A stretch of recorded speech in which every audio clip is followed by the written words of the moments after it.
This is a production of PBS Charlotte. This weekend Off the Record, more on the Katz derailment, the transit worker who lost his job because of it, the city council member who says we're making too much of it, and Charlotte city manager admits he missed it. Also, we're all seeing a surge in property tax values, why some Charlotte neighborhoods are double and triple what they were last year. Our first look this week at Charlotte-Mecklenburg Schools' budget. CMS wants more so teachers can make more, but will they get more? In politics, Republicans in Raleigh override the governor's veto for the first time in 5 years with a little help from some no-show Democrats.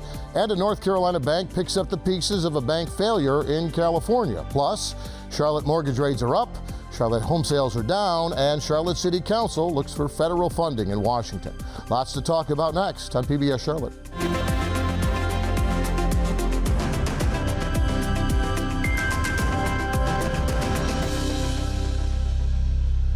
And from our PBS Charlotte studios near historic Plaza Midwood, I'm Jeff Sonnier, and we're off the record talking about the stories you've been talking about this week. And if you watch the news, read the news, and listen to the news, well, you'll recognize the names and faces around our virtual table. Eli Portillo from WFAE, Jenna Contino from the Charlotte Observer, and Danielle Shemtob from Axios Charlotte. You can also join the conversation from home or from your phone. Just email your questions and comments to offtherecord at WTVI.org. Well, we'll start with Katz, as we have been doing for the last couple of shows. I guess we should talk first about the most recent development that came late in the week. Questions about what the city manager knew and when he knew it. I think we've all written about that this week. I don't know who wants to take first crack at that, but tell us about the news conference with Marcus Jones on Thursday. Yeah, so Marcus Jones, the city manager, had previously said that he was not aware of the derailment that happened in May 2022, which has been a real source of concern and, just really kicked off a lot more scrutiny of Katz. He said that he didn't know about it until February of this year when Brent Cagle, the interim CEO, got a letter from the NCDOT basically saying, hey, what's up with your response to this? And yesterday he had a press conference where he actually read aloud a text message that he got from the previous CEO of Katz on the day of the derailment saying, FYI, we've had a minor derailment. Marcus Jones said that he did not intend to mislead anyone about this. He said that, he didn't respond to this text message and he forgot about it until he happened to discover it. But I think it raises a lot of questions about transparency for an agency that has, in addition to its operational struggles, really just taken a beating with public trust as this kind of slow drip of problems just keeps dripping and dripping and dripping, with more coming out every week lately. Jenna, I know you've written about this as well this week. It's one thing for the city manager to say, I missed it. I didn't intend to do this. I guess that's for us, the public and the media, but is that good enough for the city council? Is that an acceptable explanation from the person who's supposed to be the overseer of Katz ultimately? Right. I think one of the reporters' questions on the press conference was, you're talking about accountability. How are you going to be held accountable for missing this text? And Marcus Jones said, well, with my situation, it'll ultimately be up to the city council if they want to do anything. But we do know there's someone who reached out to me, a man named Terry Creech, who is a light rail controller, who said he's been fired by Katz for the derailment. He says he was the only one. He showed me a termination letter that said he was fired for 2 safety derailments, or safety violations, handling the derailment. But he wasn't informed the day of his shift when the derailment happened that vehicle had been taken out for maintenance, or that there were any issues with it still. And so he believes that they just kind of needed someone to put it on, and it was him. So it's been a little crazy this week. Yeah, let me clarify. This wasn't the guy that was responsible for maintenance on that rail car or lack of maintenance. He wasn't responsible for knowing about the problems with the car before it derailed. He was just cited and ultimately let go because of what happened after the derailment, what he did or didn't do once the car was off the tracks, correct? Yeah, I think the line in the termination letter said something like, even though you weren't responsible for the derailment, the way you handled it wasn't appropriate or something like that. He's under the impression, and that's, of course, you can argue that he's under the impression that the safety violations were kind of written in rules, and he handled it how he could appropriately, but ultimately he didn't know that there was this wheel issue on this train. And one more question that I think I already know the answer to. What is CATS saying about this? CATS has told me that it's really a personnel issue they can't comment on. They told me to submit a records request for his personnel file, which I have, and I'm still waiting on that back from the city. But it's another thing that CATS can't or won't talk about when it comes to issues of safety, issues of responsibility. Who's to blame, or who takes responsibility for these issues. So where do we go from here? I mean, I don't know that that's any clearer today than it was in the last couple of weeks. But any sense of whether or not this is getting to the tipping point that we talk about sometimes, where city council feels they have to do something or they're being forced to do something about this? Well, there's a couple interesting things that came out yesterday specifically about that. One is to this issue of personnel files that Jenna mentioned. Personnel files are not public records under North Carolina law, which is what the city usually says and has been saying about the personnel files of people like CAT's chief operating officer, Alan Smith, who was placed on unpaid leave around the time this derailment stuff came out. The city has not commented on that and won't say why. And yesterday they said he's retiring. Even though these personnel records are not public records, the city and the city manager can decide under North Carolina law to release them to the public if there is a compelling reason to restore public trust, to explain to the public what the heck has happened. They can make that decision and do that. And we have seen public bodies do that. For example, with Ernest Winston, the former CMS superintendent, when he left or was fired under kind of unclear circumstances, this school board ended up saying, hey, release his record. We got to explain to people why we took this action. My colleague Steve Harrison asked Marcus Jones and City Council member Ed Driggs yesterday if they would do that in the case of CATS, to clarify some of these questions, to have some accountability and explain better to the public what happened and who's responsible. And both the city manager and council member Driggs said, no, we're not going to do that. We don't think we need to. So you're not going to find out what's in those personnel records. The other thing about how we go forward from here is the $13.5 billion expansion plan that's been in limbo kind of, for the last few years. Marcus Jones said that the city, is not going to ask the legislature to authorize a sales tax referendum to fund that plan this year, which, everyone pretty much knew, but that's just kind of confirming and acknowledging that this plan is really, just sitting in idle right now. Danielle, do you want to weigh in on this? Yeah, there's going to be, there are going to be a couple of steps taken. There's an FTA review of CATS that's going to happen. They're suspending the CEO search. They're going to, I believe council is going to have like an oversight committee as well. But I do think it's also interesting to see how some, at least on council, are playing this down. There was sort of a sentiment expressed by Councilmember Driggs, for example, that this was like a regular type of, wasn't, a headline event. It was like a regular type of occurrence that can happen, just like buses can break down, which I thought was interesting. I mean, obviously, no one was harmed, which is good. But at the same time, like, this was caused by deferred maintenance. The whole light rail fleet has to be replaced now. So I think it is still raising major questions despite their attempts to downplay it. Yeah, I've got a couple of quotes and here. can I- I'm sorry, can I go make ahead, one Eli. Yeah, point on sure. that real quick? Yeah, please. Ed Driggs said, basically, you guys are blowing this all out of proportion. It wasn't really a derailment. It was a derailment. The train just came off. It didn't tip over. It wasn't like in East Palestine, Ohio.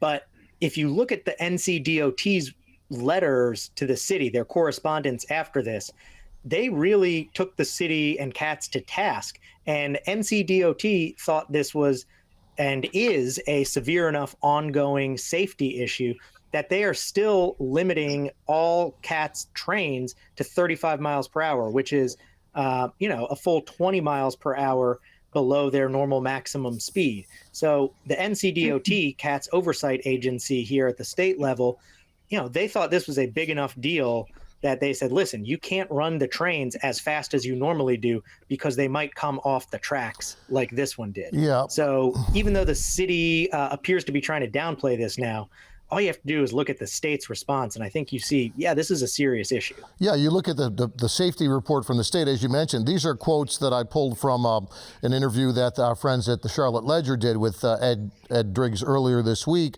He says, there is no safety issue here. Routine maintenance problem. That does not sound like a routine maintenance problem in the eyes of the state.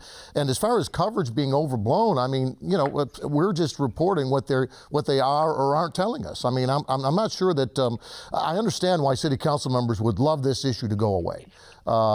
Ed Driggs is the chairman of the Transportation Committee. He's probably the most appropriate spokesman for council members right now. But in an election year, this is the kind of thing that every council member is going to have to essentially answer for, when they're challenged in either the primaries or the regular election from the voters themselves and from every reporter who's, covering the upcoming city council campaign. This is not going to go away anytime soon with an election pending, correct?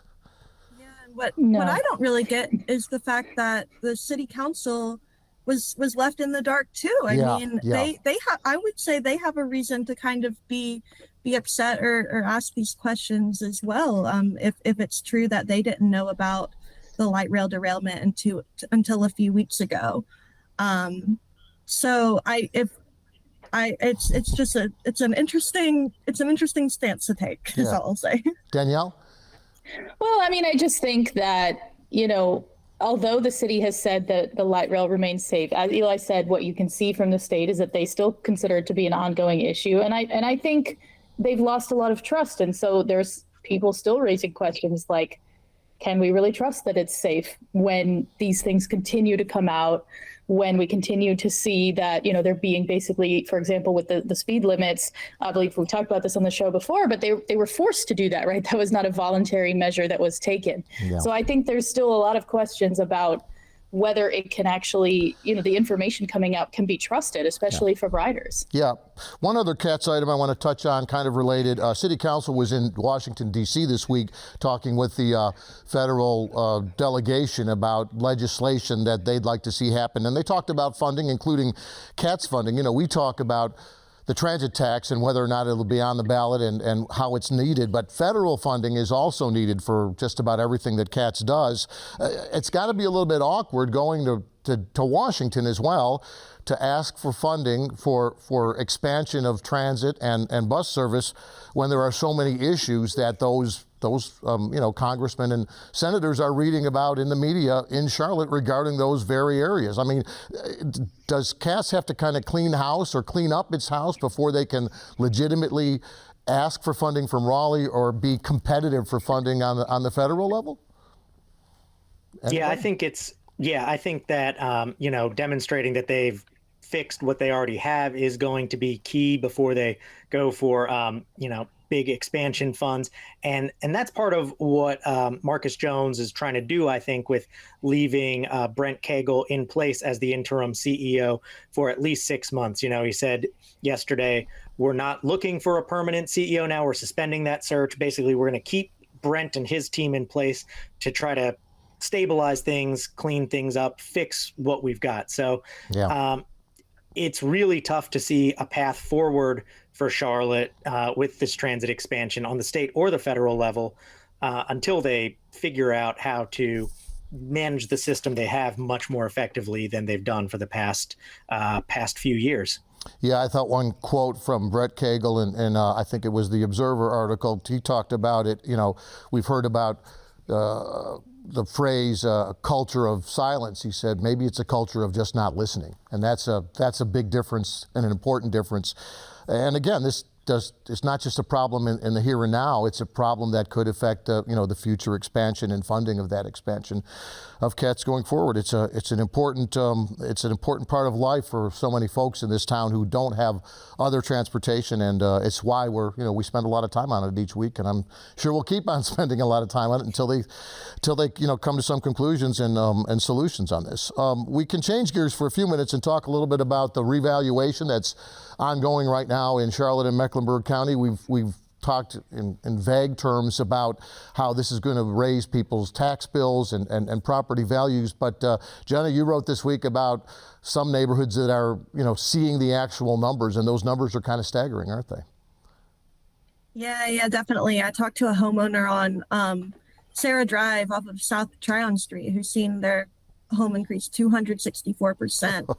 And it's a home he bought for under $100,000 in the 1970s. So he's worried about that tax bill coming in. But yeah, it's interesting how we're seeing, because around him in that area of South Tryon, yes, they did see increases, but not to that extreme. But we're really seeing these kind of homes on the lower end of the price spectrum seeing the biggest jump. $100,000 homes now costing $350,000 in this recent revaluation.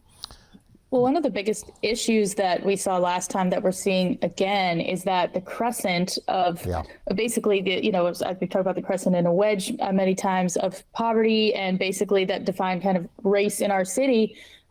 Those are the same neighborhoods that are seeing the biggest increases. And this is what happened last time, too. And I think there's a lot of public concern about, who is bearing the biggest brunt of the latest revaluation. Of course, we're going to have to see where tax rates come down. Mm-hmm. But most folks, if you have a 300% increase in your value, I mean, there is basically no way you're not going to have an increase in your tax bill, even if, the county decided to lower taxes. So I think it's just a concern about who's going to be paying for the latest increase and can people afford it if they're on a fixed income, if they're seniors, et cetera.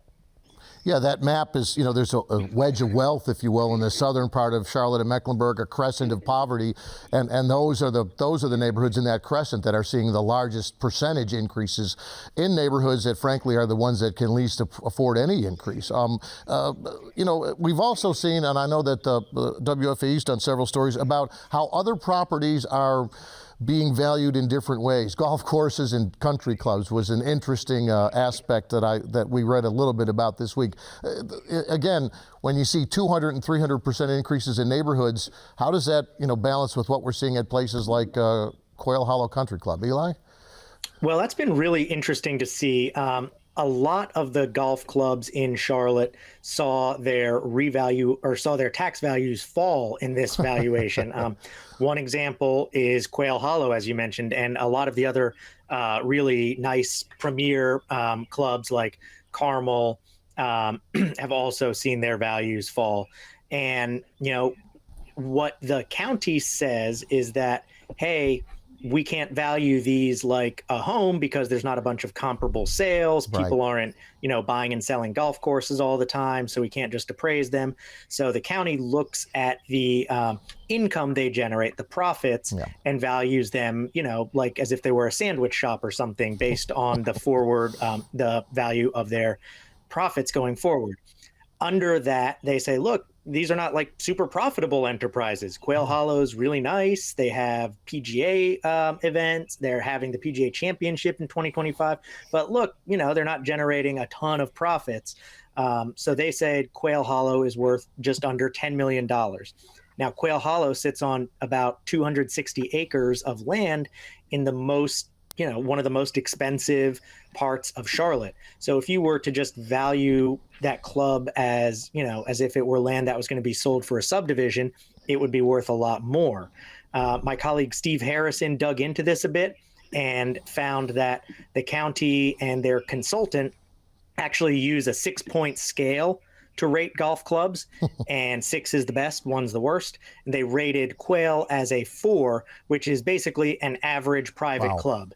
Now, Golf Digest rates Quail Hollow as one of the 100 nicest golf clubs in the U.S.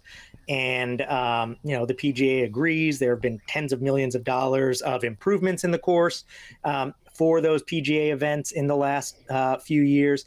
So it kind of, boggles the mind that the county says all of Quail Hollow Club is worth basically about 9 houses in Dilworth, if put together. So the county is talking about reviewing this publicly next week and going in depth and trying to figure out a little more. County Commissioner Laura Meyer has really been kind of raising questions about this and asking for a public hearing. But where this really matters, besides the, head scratching factor, is that commercial properties will be paying less of a percentage share of the overall property taxes this year, because commercial properties went up in value less than residential properties as a whole. So more of that tax burden is going to be shifting from commercial properties, including golf clubs, to people who are seeing their home values increase. And a lot of them are in the Crescent, as we talked about. Yeah. By the way, the increase in commercial values kind of brings the next wave on how it could affect, this reval could affect the lowest income folks, and that's in apartment complexes. Apartment complexes are considered commercial properties. They're being hit by about a 41% increase, which is way lower than that 200, 300% increase that Jenna wrote about. But that 41% increase in tax and property values is going to be translated into leases and rental rates in the next 12 to 18 months. And Danielle, you're nodding there. This is the next wave, the kind of hidden wave that reval is going to hit folks who don't own property, but will still have to pay the after effects of higher property values, right? Yeah, I mean, we've seen major displacements take place already with a lot of lower cost apartment complexes, and maybe aren't necessarily government funded, right? But they're sort of older, and so they rent for a little bit cheaper than the big luxury apartments you see. And we've seen a lot of those get sold over the last couple of years. And I think that this has a potential it always has a potential to accelerate it the more you look at, if you're the owner of one of these complexes, how much you have to pay in taxes versus how much income you're generating from the rents. Yeah, when we did a story a couple of years ago about the last revaluation, I mean, we're talking about rents that might go from like $800 a month to $1,200 a month. And that's enough for many families just to have, they've got to go outside of the city of Charlotte to find somewhere to live at an affordable rate when you see increases like that due to this revaluation and its effect on rental rates. Hey, by the way, just to kind of as an aside, the median sales price in the Charlotte region for a home in February, $360,000. In the city of Charlotte, $399,000, the median sales price for homes in Charlotte. That's, that in a number in a nutshell is the problem, I suppose. I won't be buying a house anytime soon, Jeff. Yeah, maybe collectively we can all chip in and buy one together, okay? If we could put together $9 million, we can buy Quail Hollow, apparently. So, all right. Well, maybe this was one of those GoFundMe things we can start right here, right now, right?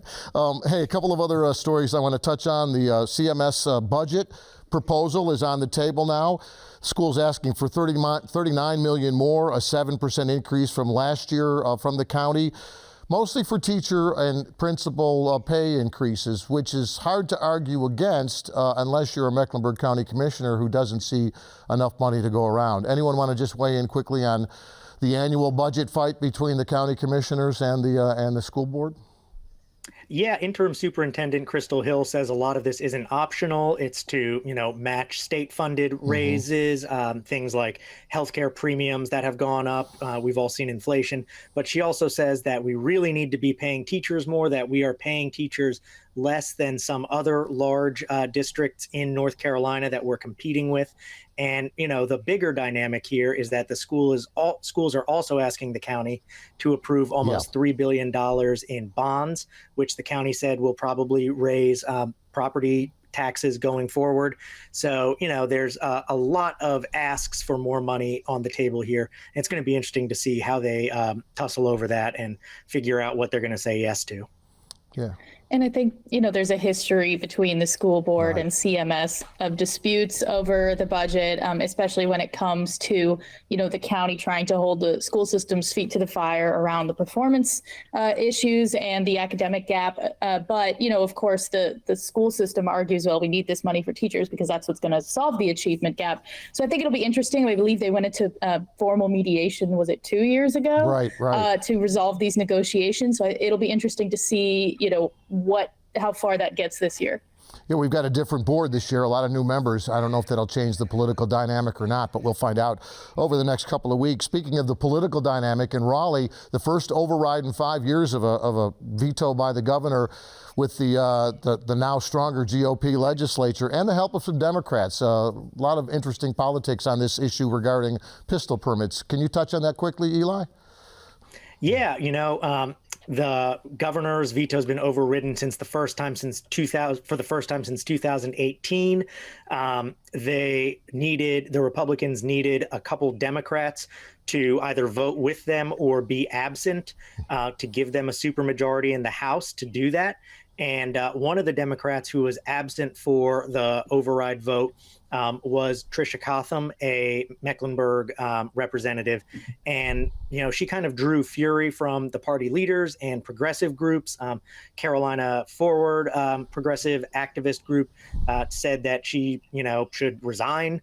And Cotham said that she has long COVID and was taking scheduled medical treatment at the time, and that she does not agree with overriding this veto.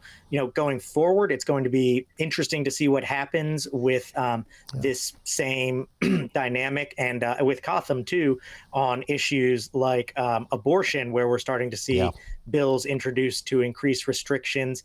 The governor will veto those.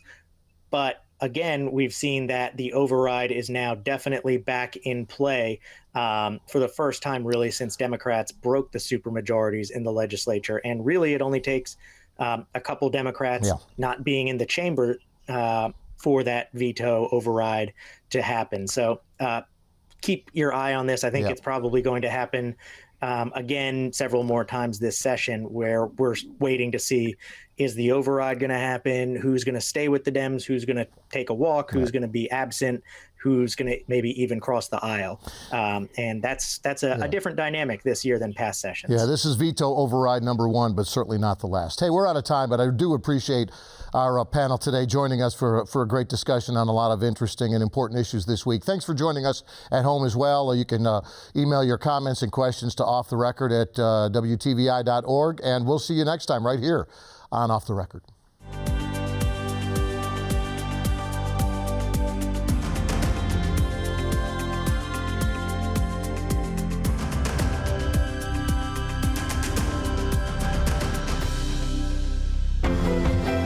A production of PBS Charlotte.